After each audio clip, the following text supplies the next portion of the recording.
काठमाडौँ गएको थिएँ नि त अन्त म चाहिँ थबैमा बसेको थिएँ अन्त अब हाम्रो त्यहाँनिर सपिङहरू पनि गऱ्यो अलिक घुमघाम पनि भयो होइन स्वयम्भू सबै गयो अन्त त्यहाँ अब मेरो फ्यानहरू आउनुभएको छ क्या अन्त अब यहाँ त हामी दाजु भन्छ अन्त उता दाइ तपाईँलाई हामी आज एक जग्गा लान्छौँ भने अन्त मैले भने कहाँनिर भने हाम्रो यता यहाँ ठुलो मन्दिर छ पशुपतिको मन्दिर रहेछ नि अन्त कहिले गएको थिइनँ अन्त गएँ तर भाइ त्यहाँको बाँदरहरू चाहिँ एक्स्ट्रा रहेछ है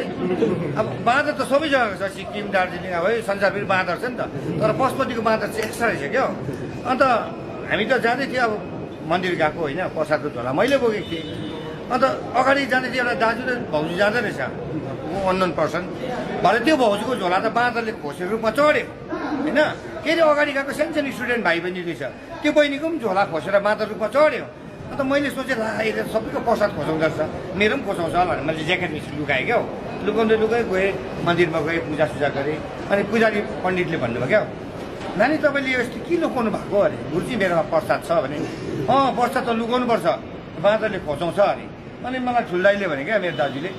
नलुका न त्यो बाँदरको पनि त पेट हुन्छ खायो त्यसलाई प्रसाद त खान्छ भन्यो हो मेरो बेला पनि यसो सम्झे बाँदरको पनि त बुढी हुन्छ होइन मेरो बेला त्यो प्रसाद झोला चाहिँ खोसाओस् भनेर क्या ऱ्यान्डमली यसरी हल्लाउँदै आउँदै थियो कि सबैको झोला खोसाउँदै चाहिँ मेरो मात्रै खोसाएन म छक्कै परेँ बाँदरले सबको झोला खोसाउँछ मेरो किन नखोसाएको भनेर अलिक अगाडि गएको त दुईवटा पेरापेट रोडको साइडमा बसेर क्या मलाई हेर्दै बात मार्दो रहेछ एउटा बाँदरले चाहिँ ऊ एक केटाको पनि खोसाएन अरे कि अर्को बाँदरले यस्तै अरे कि छोड्दै हामी जस्तो त रहेछ